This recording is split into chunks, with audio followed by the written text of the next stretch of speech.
Amén. Quiero continuar un poco con lo que comenzamos a hablar en el día de ayer. Y ayer hablábamos de este pequeño resumen que Pablo hace, solamente, como si de alguna manera él quisiera destacar alguna cosa importante a la iglesia que tanto ama. Y hablábamos de varias cosas, pero él decía esto: quiero oír de vosotros que estáis firmes. Y esto de estar firmes es algo que Pablo va a repetir en sus cartas muchas veces. Y quizás lo repite porque existe en nosotros esa tendencia a... ¿Qué es lo contrario de firme? A ver, ¿cuál sería el antónimo de firmes? ¿Cómo? Frágil, débil, inestable, endeble, no sé.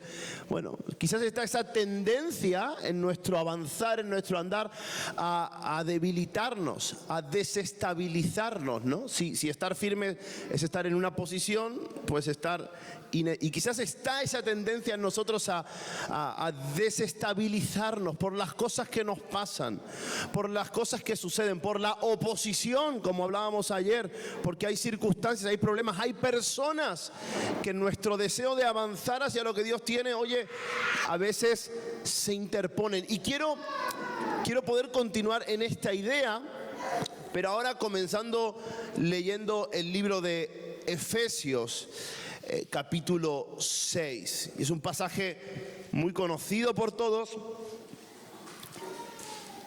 y también vuelve a ser como una palabra final, como un resumen a lo que Pablo quiere decir en sus cartas. Estamos cogiendo la esencia de cada una de estas cartas que estamos leyendo. En Efesios capítulo 6, versículo 10 en adelante, dice así: una palabra final. Sean fuertes en el Señor y en su gran poder. Fortaleceos en el Señor y en el poder de su fuerza. Pablo está animando a la iglesia a tomar fuerzas del Señor, a estar fuertes en el Señor. Y luego le dice: y pónganse toda la armadura de Dios para poder estar firmes.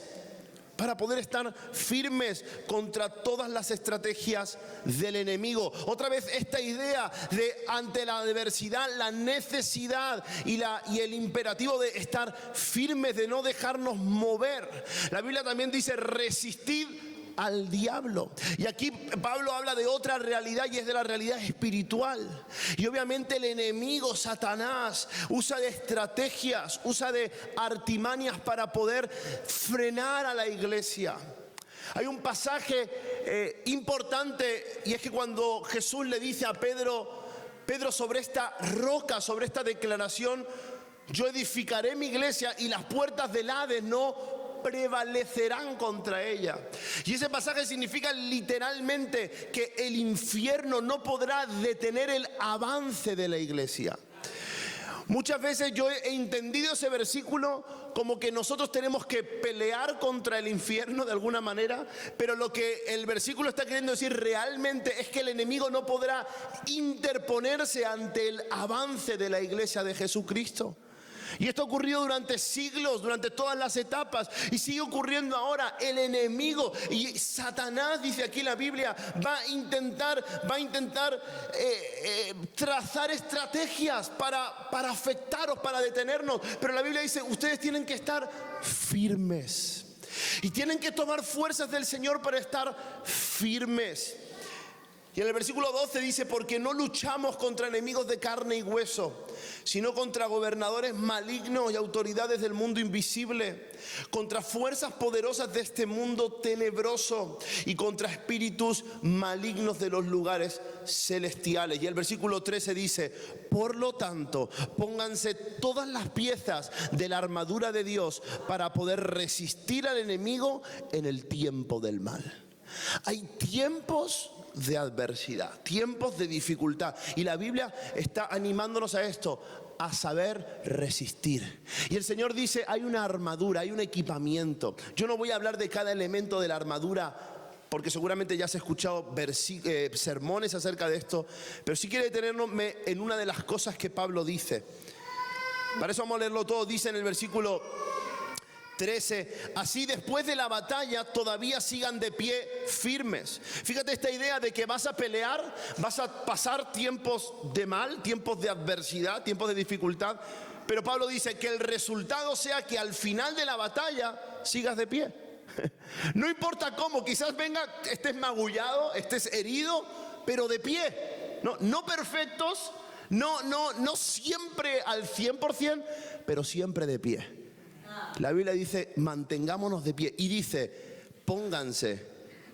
versículo 14, defiendan su posición, poniéndose el cinturón de la verdad, la coraza de la justicia. Pónganse como calzado la paz que proviene de la buena noticia, a fin de estar completamente preparados. Pero quiero que veas el versículo 16. Dice, pero además de todo esto, de la verdad, de la justicia, de las buenas noticias, dice, levanten el escudo de la fe para detener las flechas encendidas del diablo. Fíjate, Pablo aquí nos habla de la fe. Y hoy vamos a hablar esta mañana un poco acerca de la fe.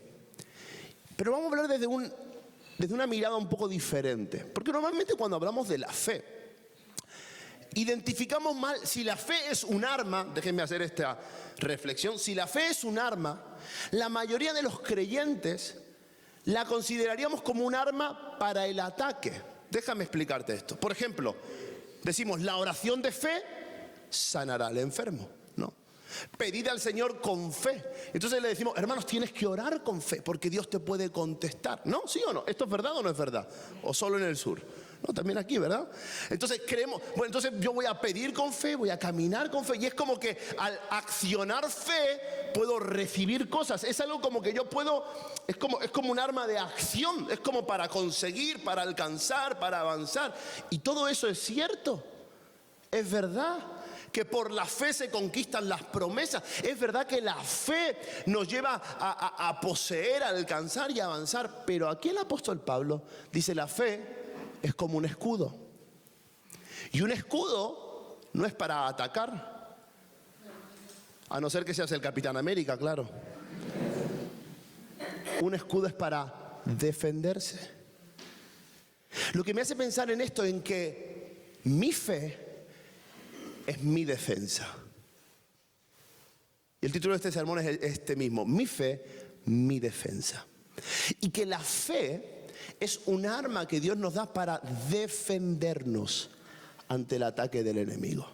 Si queremos avanzar, si queremos conquistar las cosas que Dios ha preparado, si queremos progresar en cuanto a los planes de Dios para con nuestra vida, entonces tenemos que usar la fe como un arma de defensa, porque dice la Biblia, y el apóstol Pablo dice, con la fe podrás apagar las flechas encendidas del maligno. El enemigo va a intentar atacarte, va a lanzar flechas hacia ti, pero tú tienes que levantar tu fe. Y aquí hay algo importante, y hermanos, en este tiempo y en esta mañana concretamente, el Señor te está mandando y te quiere animar a que tú puedas en esta mañana levantar tu fe, porque nuestra fe puede decaer. Nuestra fe puede debilitarse. Jesús mismo le dijo a sus discípulos, hombres de poca fe. Es decir, que nuestra fe en algún sentido puede ser medida. Podemos tener gran fe o podemos tener poca fe. Y tú puedes venir a la iglesia y ser creyente de hace muchos años y creer en el Señor con todo tu corazón y seguir todas las disciplinas cristianas, pero vivir la vida cristiana con una fe débil, pequeña. Y es más, te puedes hasta acostumbrar a vivir con poca fe. Pero la Biblia dice, para resistir al enemigo tienes que levantar tu fe. Y en esta mañana, con la ayuda del Señor, vamos a levantar nuestra fe. Porque de una cosa estamos seguros, y es que el enemigo, Satanás, el mundo de las tinieblas, quiere afectarnos, quiere destruirnos. El ladrón viene para hurtar, matar y destruir. Esto es una realidad. Lo creas o no, esto pasa. La Biblia dice, hay una lucha en un ambiente espiritual. Pero también dice la Biblia, si levantamos nuestra fe, entonces nada de todo eso nos podrá afectar, porque más son los que están con nosotros que los que están contra nosotros. Amén. Pero tenemos este deber de levantar nuestra fe. Y hay una historia en la Biblia, una de esas historias de batallas épicas en la Biblia, que nos pone de una manera muy gráfica todo esto que estamos hablando. Así que si tienes tu Biblia, voy a leer 2 de Reyes capítulo 18.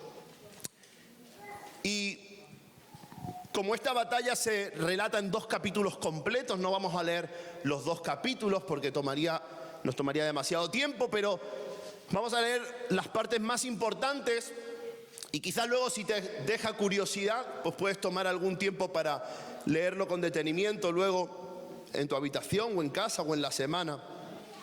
Porque en 2 de Reyes capítulo 18 la Biblia nos narra un episodio que enfrenta el rey Ezequías.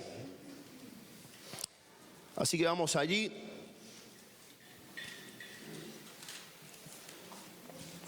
Segunda de Reyes capítulo 18. Y vamos a leer el versículo 5 para empezar a entrar un poquito en contexto de lo que está ocurriendo aquí. Dice: Ezequías confiaba en el Señor, Dios de Israel, y no hubo nadie como él entre todos los reyes de Judá, ni antes ni después de él. Permaneció fiel al Señor en todo y obedeció cuidadosamente todos los mandatos que el Señor le había dado a Moisés. Por eso el Señor estaba con él. Y Ezequías tuvo éxito en todo lo que hizo. Se rebeló contra el rey de Asiria y se negó a pagarle tributo. Y también conquistó a los filisteos hasta la lejana región de Gaza y su territorio desde el puesto de avanzada más pequeño hasta la ciudad amurallada más grande. ¿Quién era Ezequías? Bueno, pues Ezequías era un rey que hizo lo recto delante del Señor. Cuando tú lees el libro de los reyes y de las crónicas, te vas a encontrar gobernantes, reyes que hicieron lo bueno y gente que hizo lo malo. Y Ezequías fue uno de estos pocos que hizo lo recto delante del Señor, siguiendo el ejemplo de David, de su antepasado David. Y realmente Ezequías es uno de esos reyes reformadores que llevan al pueblo a buscar al Señor, que derriban los altares construidos a otros dioses. Es uno de estos reyes que vuelcan su corazón ante el Señor. Pero lo interesante y lo que nos incumbe hoy es que Ezequías vive en un periodo de guerra y hay un imperio y una nación que se está haciendo fuerte. Es el imperio asirio. Es Asiria. Y Asiria está conquistando todos los terrenos de la zona y está haciéndose fuerte. El hombre que lidera el imperio asirio se llama Sennacherib y está conquistando ciudad tras ciudad y está infundiendo temor a todo alrededor. De hecho, Asiria conquista el reino del norte de Israel y toma cautivos al parte del pueblo de Israel y los lleva presos. El imperio asirio está peleando y está conquistando, tomando terreno. Y dice la Biblia que Ezequías se rebeló contra el rey de Asiria. Este rey dijo: yo no te voy a dar lo que Dios nos ha dado. Yo no voy a darte tributo. No voy a darte el dinero, no voy a darte el territorio. Y literalmente él lidera una rebelión contra alguien que es aparentemente más fuerte. ¿Por qué? Porque Ezequías confía en el Señor. Y entonces su confianza en el Señor le lleva a tener éxito. Y Dios guarda a Judá, a Jerusalén, de la invasión de Sennacherib. Pero pasa el tiempo, pasan los años. Concretamente pasan 6 años. Al 6º año de su reinado, Israel es tomado. Pero en el año 14 de su reinado, es decir, 8 años más tarde, Asiria despliega toda su fuerza contra Judá, contra su reino, y Sennacherib literalmente rodea toda Judá para conquistarla. Y ocurre lo siguiente, quiero que veas el versículo 13. Dice así: a los 14 años del rey Ezequías, a los 14 años de reinado, subió Sennacherib, rey de Asiria, contra todas las ciudades fortificadas de Judá y las tomó. Entonces Ezequías, el rey de Judá, envió a decir al rey de Asiria que estaban en Laquis: yo he pecado. apártate de mí y haré todo lo que me impongas. Fíjate, este hombre ejemplar que confiaba en el Señor, ha estado años rebelándose ante su enemigo, ha estado años resistiendo, pero el enemigo ha estado avanzando, ha seguido lanzando flechas. Y ahora quiero que puedan ver cómo es la estrategia del enemigo, porque a través de este ejemplo vamos a poder ver cómo el enemigo actúa y cómo el enemigo obra.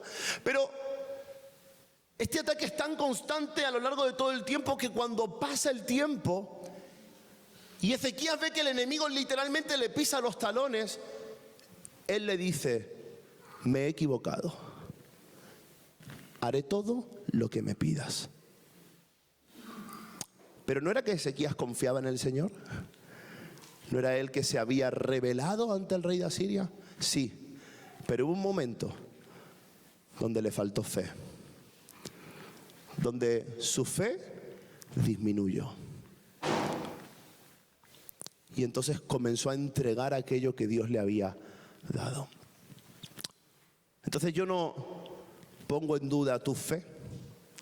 Yo sé que si tú estás aquí es porque tú amas al Señor. Pero quizás al pasar el tiempo, al ocurrir diferentes circunstancias, podemos llegar a un punto en el que estemos en el límite de nuestras fuerzas. ¿Sabes de qué manera, cuál es la estrategia del enemigo para atacar a Ezequías? Es llevarlo al límite de sus fuerzas. Es llevarlo hasta un punto donde él siente que no puede más. Y en nuestra vida cristiana pasa muchas veces lo mismo. Comenzamos a andar en el Señor, comenzamos a creer en el Señor y lo hacemos con vehemencia, y hasta muchos al comenzar lo hacemos con cierta radicalidad. Cortamos con cosas del mundo, tomamos decisiones, decimos voy a servir al Señor. Es como que nos venimos arriba, estamos llenos de fe para tomar decisiones, para ser valientes, pero luego el tiempo pasa y las circunstancias se suman y hay problemas y hay circunstancias, y puede ser que llegue un punto en el que llegues al límite de tus fuerzas y pienses esto que pensó Ezequías: ya no puedo más, esto es demasiado para mí. Y el enemigo siempre intentará empujarnos hasta el punto que lleguemos a nuestros límites. Lo mismo pasó con Jesús. Él fue al desierto a orar y ayunar 40 días, y cuando sentía hambre, cuando su cuerpo estaba débil, cuando estaba en el límite de sus fuerzas, ¿qué hizo Satanás? Vino para tentarle. Dile a estas piedras que se conviertan en pan. Allí viene el enemigo, el ataque. Cuando eres llevado al límite de tu fuerza, cuando estás extenuado, cuando estás cansado. Y hay momentos en la vida cristiana donde nos podemos encontrar cansados, agotados de caminar, cansados de ser fieles, cansados de actuar con el bien, cansados de buscar al Señor, cansados de orar, cansados de alabar, cansados de darle a Dios la honra que Él se merece. Hay momentos donde podemos experimentar esto, de llegar hasta nuestros límites, y en ese momento el enemigo vendrá para tentarnos, vendrá para ofrecernos un trueque, para intentar que nosotros abandonemos. Y lo que ocurre aquí es que Ezequías le dice: te daré todo lo que me pidas. Y el rey de Asiria dice que le impuso a Judá 300 talentos de plata y 30 talentos de oro. Y Ezequías dio por tanto toda la plata que fue hallada en la casa de Jehová y en los tesoros de la casa real. Cuando el enemigo viene y cuando Ezequías cede, Ezequías le da todo lo que hay en el templo y se lo entrega. Él hace una concesión. Y cuando el enemigo intenta atacarnos, lo que busca es que tú y yo hagamos concesiones. Todos me entienden cuando hablo de una concesión. Que comencemos, vamos a usar este término, que comencemos a negociar lo que era innegociable. Ezequías había dicho: yo a ti no te daré nada. Pero llega un punto que dice: lo que me pidas. Comienza a haber una negociación. Y hay veces en la vida cristiana en los que llegamos a situaciones donde estamos cansados, en donde estamos agotados, donde pasa el tiempo y comenzamos a negociar cosas que antes no se negociaban. Y entonces comenzamos a permitir pequeñas cosas, ¿no? Pequeñas cosas. De repente es una palabra malsonante, de repente es una actitud a la que te acostumbras, es una manera de responder, es un tipo de pensamiento, es un pequeño hábito pecaminoso, es entrar a una web o conversar con alguien de una manera malintencionada. Pequeñas cosas, pequeñas concesiones que permitimos, que de alguna manera negociamos porque estamos extenuados por dentro. Y es lo que la Biblia dice, que las pequeñas zorras echan a perder las vides. Y que el perfume más valioso puede pudrirse por una pequeña mosca muerta que es hallada en su interior. Y probablemente lo que Dios ha hecho contigo es maravilloso. Y lo que Dios tiene para ti es aún mejor. Pero hay momentos donde estamos tan cansados, tan agotados, viendo que aparentemente todo lo que hemos hecho hasta el día de hoy no tiene demasiado sentido, que podemos empezar a ceder terreno al enemigo y empezar a negociar lo que era innegociable. Y en ese momento, Satanás nos tiene. En ese momento entramos en su chantaje. ¿Saben lo que descubrió Ezequías? Que nada de lo que él le diera era suficiente. Que primero fue un impuesto, pero luego fue la plata y luego le pidió más, hasta el punto que Ezequías le dice: quiero a la gente de tu pueblo. Porque Satanás no va a dejar de pedirte. Y a veces tú y yo tratamos el pecado o tratamos ciertas cosas como, bueno, total, esto no está tan mal. Hay gente que está mucho peor, ¿no? Esto es como el dicho, ¿no? Pues mal de muchos, consuelo de tontos, ¿no? Como, bueno, pues tampoco es tan grave, ¿no? Hay gente más mala en el mundo. Y claro que hay gente más mala, y claro que quizás tampoco es tan grave, pero un pequeño de terreno que le das al enemigo puede convertirse en su estrategia para poder acabar contigo. Las flechas encendidas del enemigo hacia nosotros, la trampa en la que intenta introducirnos, pasa por negociar lo que no es negociable. De repente comenzamos a decir, bueno, no es tan importante orar a Dios cada día, no es tan importante leer la Biblia, la he leído varias veces. ¿Para qué ir tanto a la iglesia? ¿Para qué salir a evangelizar a las calles? ¿Para qué ofrendar al Señor? Tampoco está todo en eso. No. Comenzamos a ceder terreno y en esa concesión que hacemos, el enemigo toma ventaja. Y la Biblia dice: no ignoremos las maquinaciones del enemigo para que él no se aproveche. Y muchas veces en este tiempo entramos en esa trampa y recibimos esas flechas en momentos de debilidad. Si sigues leyendo el texto, lo que hace Sennacherib es que le manda un mensajero, un mensaje. Un Rabsaces se llama. Y entonces le lee una carta. Y creo que sinceramente, no sé si tomas nota o si te gusta retener esto, creo que esto es lo que más de una vez el enemigo nos dice a nosotros a través de muchos pensamientos que vienen a nuestra mente. En el versículo 19 dice: y el Rabsaces le dijo: decid a Ezequías, así dice el gran rey de Asiria, ¿qué confianza es esta en la que te apoyas? El primer pensamiento con el que muchas veces el enemigo nos ataca en momentos de cansancio y de debilidad es esto: ¿qué sentido tiene confiar? ¿Por qué sigues confiando? ¿Por qué sigo creyendo? Si nada ha cambiado, si ha pasado el tiempo y las cosas se han puesto peor. Este es un pensamiento, es una fortaleza, es un argumento del enemigo para debilitarte y para aprovecharse. No tiene sentido que sigas confiando. Lo siguiente que le dice en el versículo 21, dice: he aquí confías en este báculo de caña cascada en Egipto, en el cual si alguno se apoyare se le entrará por la mano y les traspasará. Lo que el Sennacherib le está diciendo es: Egipto no puede ayudarte. Y este pensamiento también es un arma del enemigo, y es esto: nadie puede ayudarte. Cuando estamos en situaciones difíciles, cuando estamos cansados, se nos viene este pensamiento: nadie me puede ayudar, nadie me puede comprender, nadie puede echarme una mano en este momento. Es un pensamiento, una fortaleza que necesita ser destruida.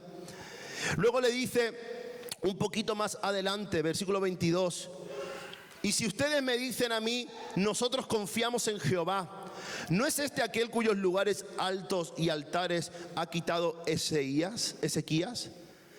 Y el enemigo le manda este mensaje: Dios no está contigo, Dios no está de tu parte. Y hay muchos creyentes que en momentos de dificultad piensan esto: ¿dónde está Dios? Parece que Dios no está conmigo, parece que Él ya no me escucha. Ese es un pensamiento con el que el enemigo trabaja también.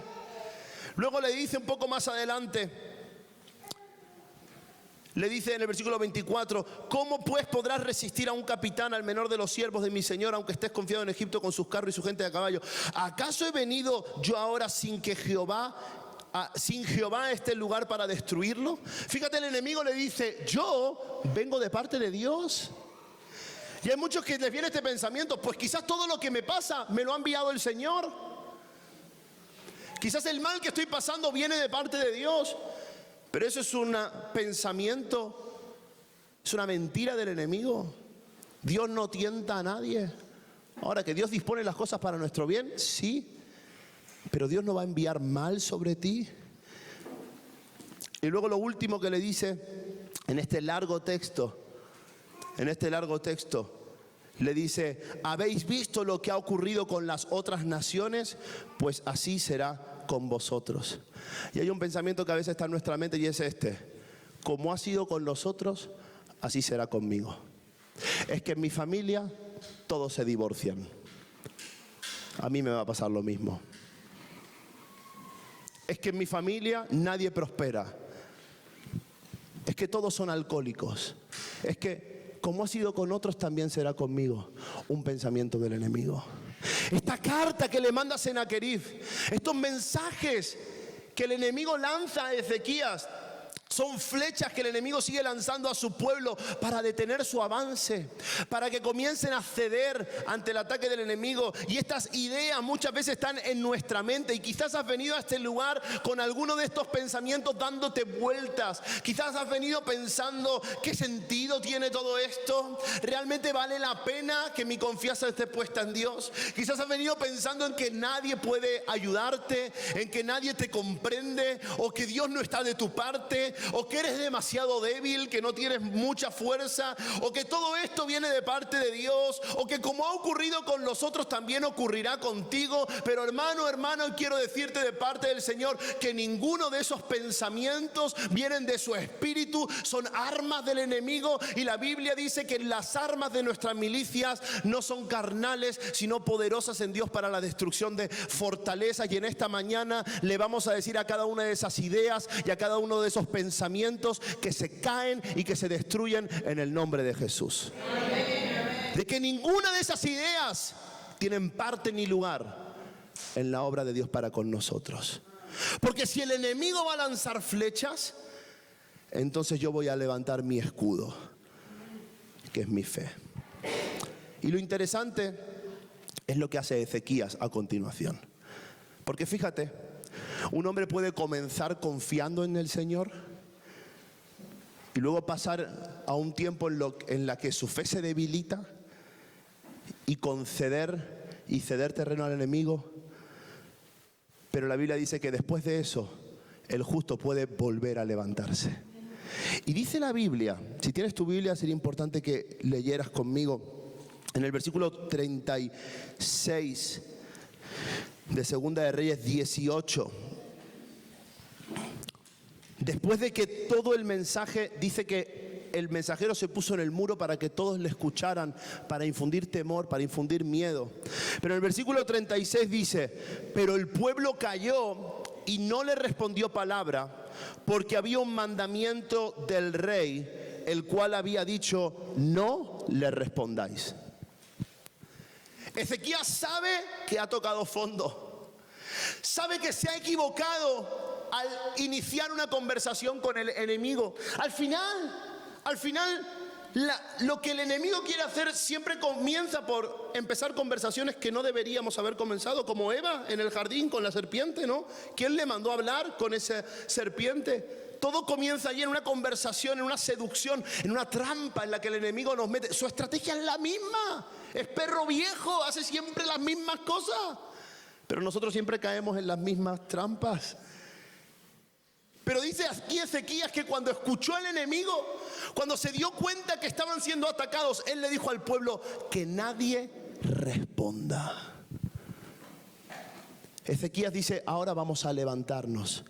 Ahora vamos a volver a tener fe. Y lo primero que hace Ezequías, y lo primero que quizás debería hacer el creyente, es levantar nuestra fe sin reaccionar inmediatamente al ataque del enemigo. Quiero explicar esto un poco. Cuando alguien viene a amenazarte, lo normal es reaccionar.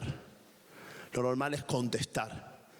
No sé, yo no estaba en esa situación. Pero si te vienen a decirte algo para meterte miedo, uno, o te llenas de temor y sales corriendo, o dos, empiezas a responder, no, pero la verdad es que yo no sé qué, argumentas.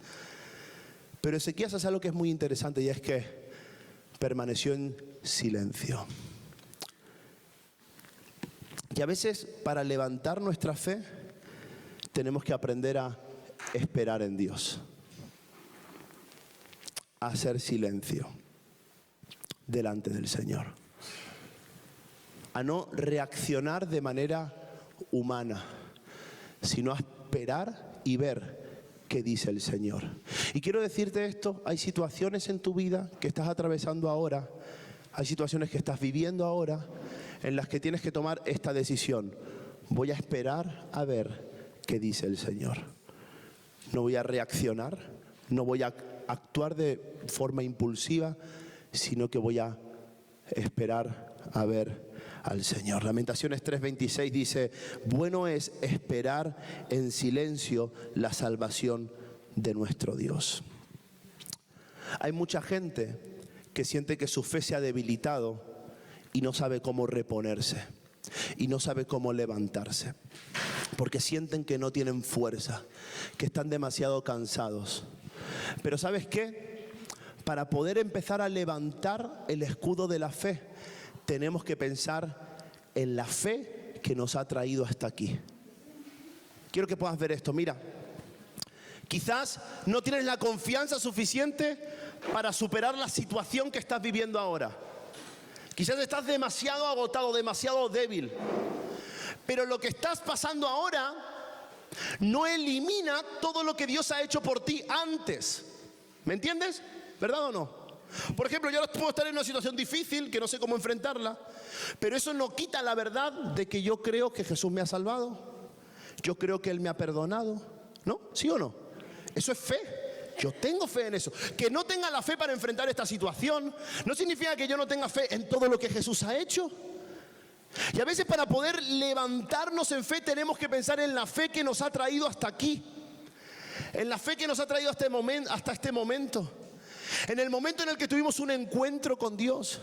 Por eso el Señor le decía constantemente a su pueblo, haced memoria de las cosas que yo he hecho, no os olvidéis de mis maravillas, cantad sobre mis grandes hechos. ¿Por qué? Porque recordar las cosas que Dios hizo con nosotros nos ayuda a levantarnos para enfrentar las cosas que están por delante.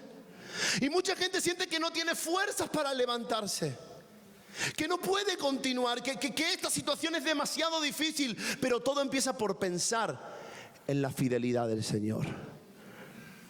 Porque si hasta aquí el Señor te ha sostenido, entonces su mano también te sostendrá. Ebenezer, hasta aquí el Señor nos ayudó, entonces Él seguirá de nuestro lado, Él seguirá de nuestra parte. Y cuando vengan mensajes del enemigo, situaciones para infundirte temor, miedo, es momento de que pienses en la fe que te has traído hasta aquí. Y que quizás te calles un momento y digas, Señor, yo te doy gracias, porque tú nos has guardado de Sennacherib, porque nos diste 14 años de paz, porque pudimos hacer conquistas. Yo creo que Ezequías empezó a pensar en todo eso. Gracias, Señor, porque hasta aquí tú nos has guardado, porque a este momento, a pesar de mí, tú nos has protegido. Hoy me voy a volver a ti, hoy voy a volver a confiar en ese Dios Dios que es el único, el verdadero, en el Dios de David, en el Dios de mis antepasados. Hoy vuelvo a levantar mi fe sobre los cimientos de lo que Él ha hecho en mi vida.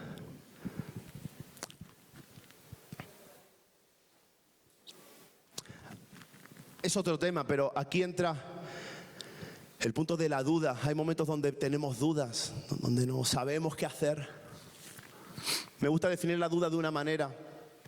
Para mí la duda no es mala siempre. Y para mí la duda es la brecha entre tu fe presente, tu fe de hoy, y una fe perfecta. Y en los momentos que tenemos dudas, es el momento para pedirle al Señor que nos ayude a crecer en nuestra fe. A creer de una manera más madura, más consistente. Y en este momento Ezequías se comienza a levantar, esperando en silencio a ver qué hace el Señor. Y en el capítulo 19, versículo 1 dice: cuando el rey Ezequías oyó el mensaje, rasgó sus vestidos y se cubrió de cilicio y entró en la casa de Jehová. Y envió a Eliakim, mayordomo, a Sebna, escriba, y a los ancianos de los sacerdotes, cubiertos de cilicio, al profeta Isaías, hijo de Amós, para que le dijesen: así ha dicho Ezequías, este día es día de angustia, de reprensión y de blasfemia, porque los hijos están a punto de nacer y la que da a luz no tiene fuerzas. Quizás oirá Jehová tu Dios todas las palabras del Rabsaces, a quien el rey de los asirios su señor ha enviado para blasfemar al Dios viviente y para vituperar con palabras las cuales Jehová tu Dios ha oído. Por tanto, eleva oración por el remanente que aún queda. Y vinieron los siervos del rey Ezequías a Isaías, e Isaías le respondió: así diréis a vuestro señor, así ha dicho Jehová. ¿Qué hizo Ezequías? Entró al templo del Señor. Cuando sentía que no podía más, cuando sentía que la situación era demasiado difícil, ¿qué hizo? Entró al templo del Señor. Fue a la presencia del Señor. Qué pena es que a veces el Señor es nuestro último recurso ante las cosas que nos acontecen. Pero como recién cantamos hace un ratito, su presencia es el lugar más seguro al que podemos acudir. Y tú estás en este retiro, tú te has retirado, has salido de tu casa para poder venir a entrar a la presencia del Señor. Cuando sientes que no tienes fuerzas, cuando sientes que las amenazas son demasiadas, es el momento de acudir a la presencia del Señor. Y aunque acudir a la presencia del Señor es algo que podemos hacer todos juntos, es algo que se hace de manera individual. Cada uno de nosotros tiene la responsabilidad de entrar a la presencia del Señor, de acceder al trono de la gracia para encontrar allí socorro y una nueva oportunidad. Entró a la presencia del Señor y fue a oír la palabra de Jehová. Allí estaba el profeta Isaías, al que conocemos bien. Y entonces Ezequías dice a Isaías: necesitamos escuchar a Dios. Dice: Isaías, ¿hay alguna palabra de Dios para este tiempo? ¿Qué puedo hacer cuando mi fe se debilita? ¿Qué puedo hacer cuando estoy cansado por dentro? ¿Qué puedo hacer cuando mi vida cristiana se ha vuelto rutinaria, aburrida, religiosa? ¿Qué puedo hacer cuando he hecho demasiadas concesiones y no sé cómo recuperar el terreno? No sé cómo poder recuperar el tiempo perdido. No sé muy bien cómo hacerlo. ¿Qué puedo hacer para levantarme de una situación difícil? Lo que puedes hacer es oír palabra de Dios. La fe viene por el oír la palabra del Señor. Y todo lo que necesitas para volver a levantarte de una situación difícil es una palabra de Dios. Y quiero decirte esto: hay una palabra de Dios para la situación que estás viviendo. Hay una promesa de Dios para el momento que estás atravesando. Hay algo que Dios tiene que decir. Hay algo que Dios quiere hablar. Y lo único que necesita Él es que acudamos con oídos abiertos a su presencia para recibir de Él la palabra de su boca. Isaías dice, así ha dicho el Señor. Isaías tenía una palabra para ese momento. Hermanos, hay palabras, hay versículos en la Biblia, hay mensajes de Dios para su pueblo que son la vitamina que necesitamos para levantarnos cada mañana. Quizás te tomas complemento alimenticio, suplemento, la pastilla del colesterol, la de la tensión, esto, lo otro, y todo eso está bien. Pero lo que necesitas cada mañana para levantar tu fe no es ninguna pastilla, es la palabra del Señor. Porque Dios no hará nada antes sin anunciarlo a sus siervos los profetas. Es porque hay algo que Dios tiene que decir en tu asunto. Y quizás tú dices, bueno, pero yo puedo manejar la situación. No lo dudo. Quizás eres lo suficientemente maduro y sabio para manejarla. Pero ¿sabes qué? Dios lo hace mejor que tú. Y para eso hay una palabra de Dios que tú debes buscar. Y esto es interesante. La palabra de Dios es a lo que Dios quiere decirme, pero que yo tengo que buscar. Es que Dios no me habla. Pero que quizá tú nunca lo llamas. Claro.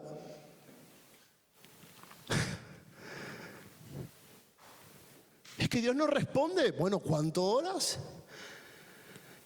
Dios tiene algo que decir. La pregunta es si tú estás buscando escuchar sus palabras. Isaías le da un mensaje, y ese mensaje tiene que ver con lo siguiente. Yo sé que tú vas a leer este pasaje seguramente en algún momento de la semana, pero Isaías le dice, Dios dice lo siguiente: acabaré con él y yo te defenderé, y tu enemigo volverá por donde ha venido, así que no temas. El Señor le dice, por donde ha venido huirá, y Asiria no podrá contigo. Y dice en el versículo 14 de Isaías 19, fíjate lo que dice.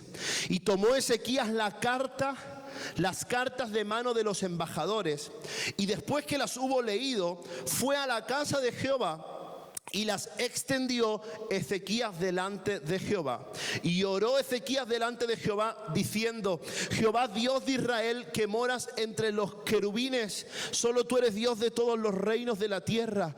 Tú hiciste el cielo y la tierra. Inclina tu oído y oye.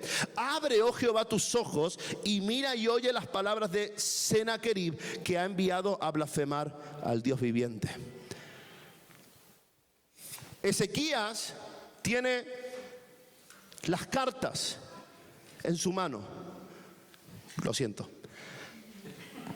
Tiene todos los mensajes del enemigo en su mano. Aquí, todos. Y cuando lo ve, pues como cualquier hombre se pone mal. Se aflige. Pero él ya sabe a dónde tiene que ir. Va el Señor. Y fíjate lo que hace. Para mí hay una lección aquí súper importante. Dice, entró a la casa de Jehová y extendió sus cartas allí, mira, ahí, las desplegó, es la palabra original, las puso allí, delante de la presencia del Señor. Señor, mira lo que nos han dicho. Aquí, desplegó las cartas.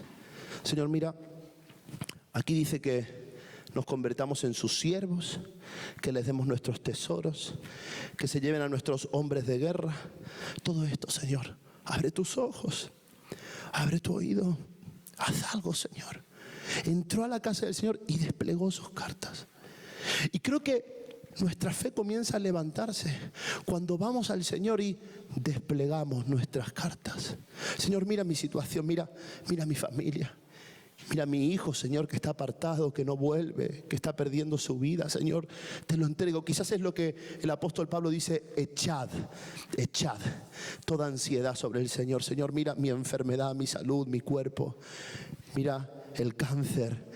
Mira lo que me está ocurriendo, Señor. Oye, inclina tu oído, Señor. Mira mi economía, mi finanzas. Señor, mira mi matrimonio. Señor, mira mi futuro desesperanzador. Señor, soy joven, no sé hacia dónde voy, no sé qué va a pasar, no sé. Señor, mira lo que me ocurre. Estar en la presencia del Señor para echar toda nuestra ansiedad sobre Él. Y la Biblia dice, echad toda ansiedad sobre el Señor y la paz de Dios, que sobrepasa todo entendimiento, guardará vuestro corazón y vuestros pensamientos en Cristo Jesús. Quizás en esta mañana necesitas venir al Señor para desplegar las cartas del enemigo, para que todo aquello que está afligiendo tu alma, para que todo aquello que te está oprimiendo, tú lo puedas echar delante del Señor y decirle: Señor, inclina tu oído, y dejar que la paz de Dios gobierne tu corazón y gobierne tu mente. Entonces todos esos mensajes que eran mentira y que yo creía en mi mente, ahora en mi mente gobierna Cristo.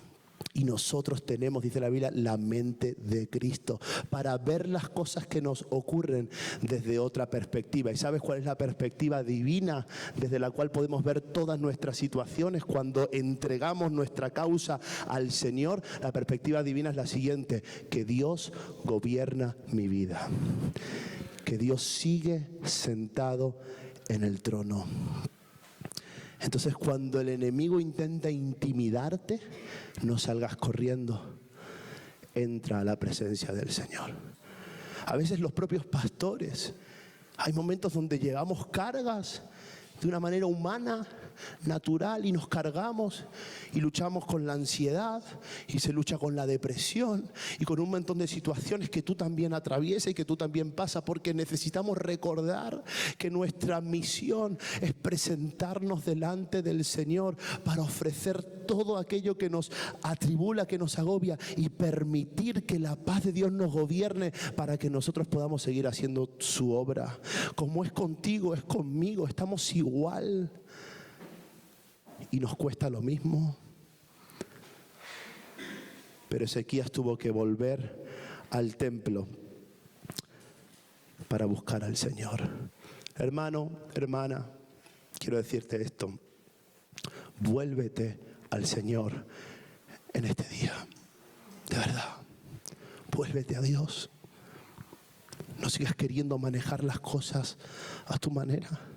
No sigas creyendo que tú puedes manejar la situación. Vuélvete al Señor. Reconoce tu necesidad de Él. Reconoce tu dependencia de Él y de su voz. Y entonces deja que Él intervenga. Porque el enemigo puede atacarnos y nosotros podemos levantar nuestra fe para defendernos. ¿Y saben lo que ocurre cuando un creyente levanta su fe? Cuando un creyente vuelve a confiar en el Señor, como cantamos, no sé si cantan esa canción que dice: yo sé que tú lo harás otra vez. Cuando alguien dice: Señor, yo sé que tú vas a hacerlo. ¿Sabes lo que ocurre cuando un creyente hace eso? Que Dios interviene, que Dios actúa, que Dios obra. Y fíjate lo que ocurrió aquí en el episodio y en la batalla de Ezequías. En el versículo, son muchos versículos, pero en el 32, si quieres seguir la lectura, en el 32 dice: por tanto, así dice Jehová acerca del rey de Asiria: no entrará en esta ciudad, ni echará saetas en ella, ni vendrá delante de ella con escudo, ni levantará contra ella baluarte. Y por el mismo camino que vino volverá, y no entrará en esta ciudad, porque yo acamparé esta ciudad para salvarla, por amor a mí mismo y por amor a David mi siervo. Y aconteció que aquella misma noche salió el ángel de Jehová y mató en el campamento de los asirios a 185,000. Y cuando se levantaron por la mañana, he aquí que todo era cuerpos de muertos. Entonces Sennacherib, rey de Asiria, se fue y volvió a Nínive, donde se quedó. Cuando Ezequías volvió a confiar en el Señor, cuando él volvió a levantar su fe, cuando llevó al pueblo a confiar en el Señor, cuando entró a la presencia, cuando fue a buscar la palabra del Señor, el Señor dijo: Ezequías, yo voy a intervenir, yo voy a hacer algo. Y esa misma noche el ángel de Jehová acampó sobre el campamento de los asirios. Todo lo que había delante de ellos, todo lo que parecía un mundo delante de ellos, todo lo que parecía una amenaza delante de ellos, en una noche fue derribado por la intervención de Dios sobre su pueblo, a favor de su pueblo. Entonces esto nos enseña que cuando tú y yo ponemos nuestra confianza en el Señor, cuando tenemos fe en lo que Dios puede hacer, entonces Dios obra y actúa a nuestro favor. Y lo que Dios puede hacer es mucho más grande de lo que nosotros podemos hacer. una guerra entre Ezequías y Sennacherib hubiera resultado en muchísima pérdida para el pueblo de Israel, pero ni uno se perdió, porque Dios intervino en el momento justo. Y la Biblia dice que el ángel del Señor acampa alrededor de los que le temen. El Señor está con aquellos que levantan su fe, que ponen su confianza en Él, y Él obrará, Él actuará en nuestro favor. Y la Biblia dice, porque todo lo que es nacido de Dios vence al mundo, y esta es la victoria que ha vencido al mundo: nuestra fe. Tu fe, mi fe. Esto es importante, y es que mi fe no puede depender de otras personas. Hay gente que cree en Dios, pero por lo que el otro puede hacer por él. Pero tu fe es algo personal, y tu fe debe ser levantada. Tú eres el que debe levantar el escudo. Y si tú no levantas el escudo de tu fe, habrá un punto débil en el pueblo, en la iglesia. Por eso cada hermano que tiene la armadura del Señor tiene este deber de levantar su fe para ver la intervención de Dios a favor de su pueblo. Y la Biblia dice que Dios es poderoso para hacer todas las cosas de una manera más abundante de lo que pedimos o de lo que entendemos. Dios desea obrar y actuar y mostrar su poder a través de un pueblo que todavía sigue confiando en Él. El enemigo lanzará flechas. El enemigo tendrá un montón de estrategias, pero nosotros tenemos nuestra fe. Y nuestra fe vence al mundo. Entonces la pregunta es, ¿cómo está tu fe?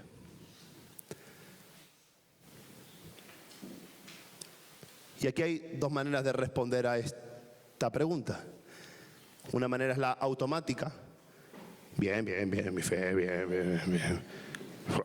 Si yo te contara, estoy que sobro fe. De manera automática o de manera sincera, de manera real.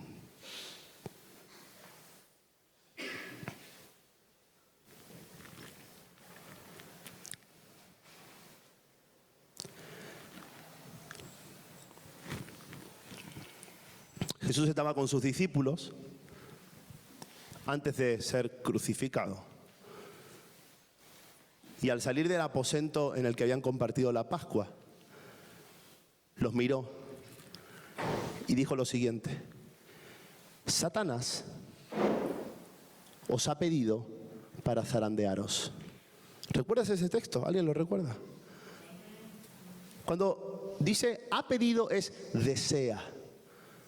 Satanás desea zarandearos como a trigo. Desea desestabilizaros, que seáis inconstantes, que seáis inestables. El enemigo lo intenta, lo desea, y Jesús lo revela a sus discípulos. Hey, esto es una realidad, esto es para tomárselo en serio. Esto no es un cuento de niños chicos, no estamos hablando de historias de vengadores, estamos hablando de una realidad espiritual. El enemigo desea zarandearte, sacudirte, y a veces tú dices, no sé qué me está pasando, no sé por qué no tengo ganas, no sé por qué. Hey, está siendo zarandeado.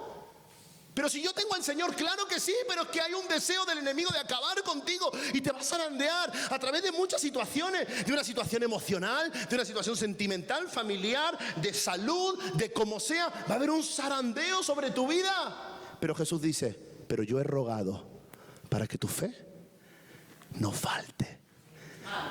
Yo he rogado para que tu fe no falte. Y mientras el enemigo intenta destruirnos, tenemos abogado para con el Padre. Tenemos a alguien que intercede por nosotros para que nuestra fe no se acabe. Quizás tu fe está en reserva, pero es momento de decir, Señor, voy a levantar el escudo de la fe para resistir y para seguir avanzando. Porque además tú estás de mi parte. ¿Qué tal si te pones de pie en tu lugar y le pedimos esto al Señor? Perdón por tirar las alabanzas al suelo.